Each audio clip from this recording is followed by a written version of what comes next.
مساء الفل. النهارده 13 رمضان، هنتكلم عن لعيب رقم 13. هو من ناشئين الاهلي، واول ما بدأ برقم 13 وهو احمد متعب. متعب اتولد سنة 1983 من ناشئين الاهلي.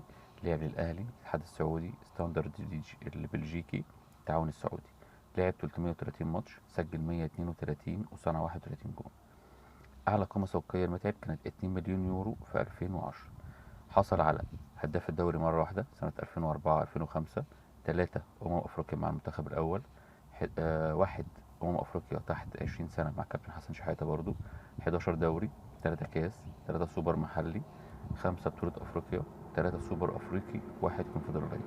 طبعا واحد كونفدرالية هو الجون اللي جابه، هو الأهلي كسب بيه الكونفدرالية. عماد متعب يعتبر هو الوريث الشرعي والرسمي لحسام حسن، بعد حسام حسن ما اعتزل أو مش من الأهلي يعني. من ساعة لما حسام مشي متعب اعتزل، الأهلي لحد دلوقتي ما جابش راس حربة، يعني يعتبر خليفة ليهم، أو نفس الشكل أو نفس الطريقة بتاعت المهاجم اللي هي الكلاسيكي. لحد دلوقتي مفيش أي حد جه للأهلي بالمستوى ده. بكرة إن شاء الله الحلقة رقم 14، معروف من رقم 14 بكرة إن شاء الله. شكرا.